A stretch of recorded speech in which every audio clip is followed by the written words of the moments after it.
Well, good morning. I hope your day has gotten off to a good start.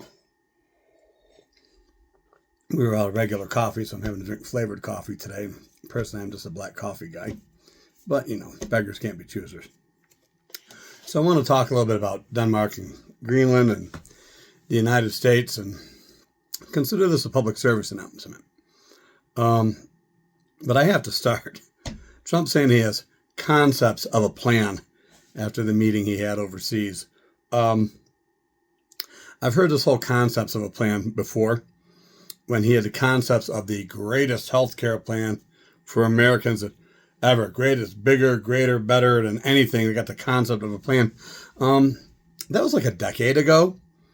And still no plan. Nothing.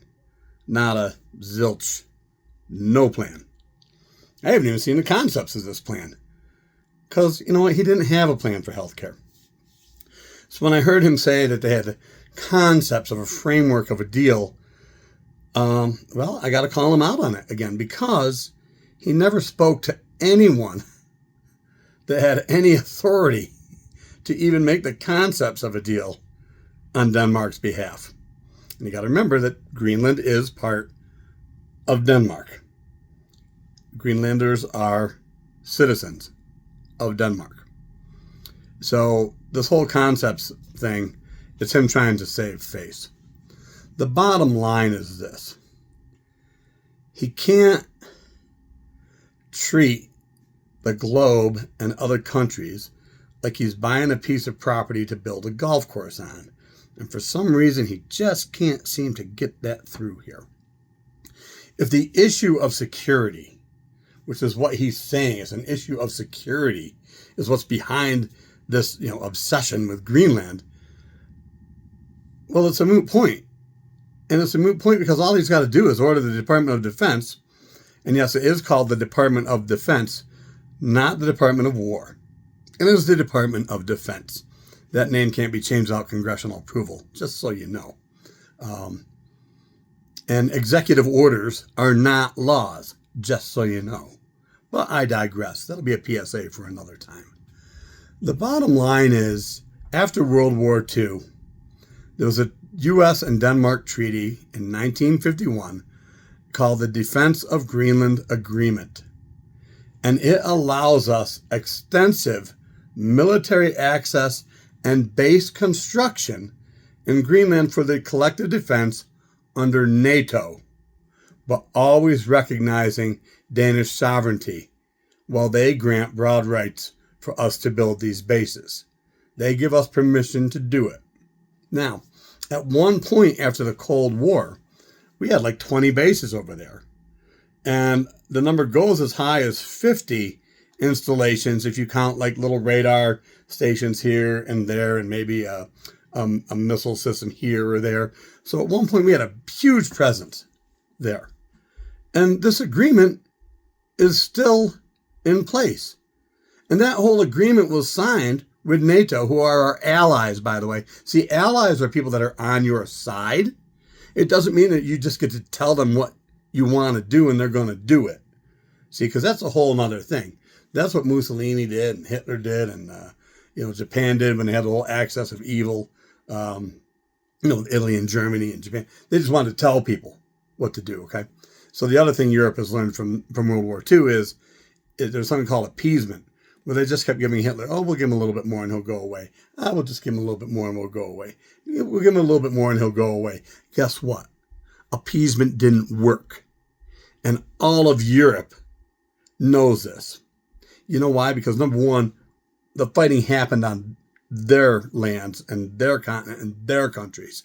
But also Europeans, I think, are a little bit more intelligent where history is concerned than a lot of Americans are. And it's sad for me to say that, but it's the truth.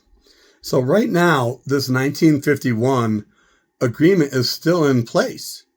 And that led to the establishment of the Atoll Air Force Base, not sure if I'm pronouncing that right, which is now called the Pituffik Space Base. That's still there.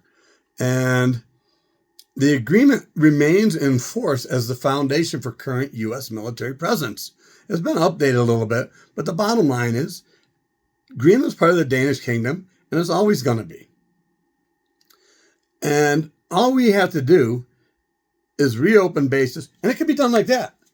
Trump could say, based on this agreement, we're going to reopen these bases, and as long as we do it with the understanding that Denmark keeps their sovereignty over Greenland, and we respect them. See, that's another thing. We respect them as an ally that is allowing us to use their land, much like we did in the Middle East, right? With Saudi Arabia and Kuwait and all those people. We have bases all over the place.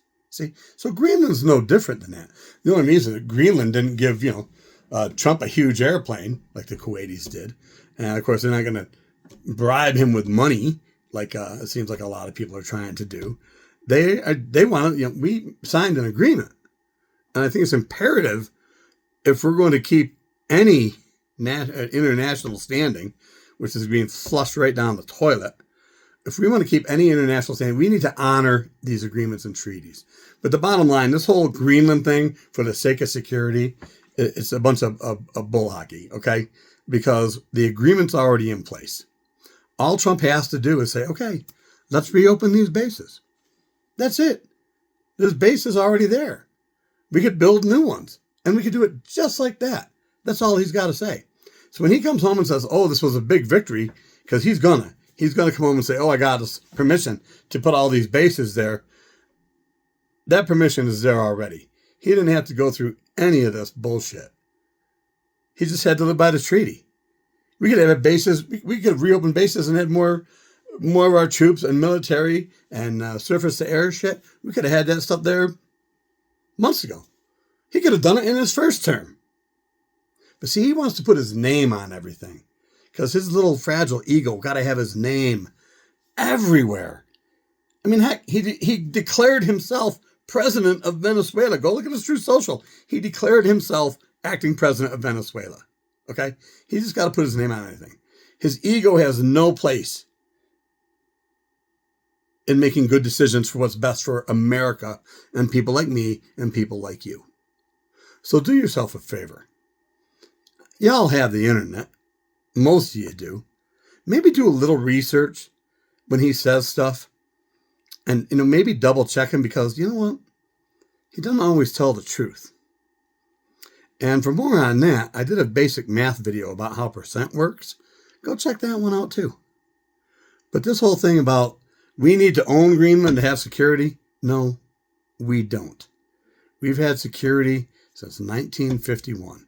So what's that, 49, 69, almost 70 years. Because there are allies. The allies are people, again, that help us out. They're on our side. I'm just saying. Food for thought. Have a good day.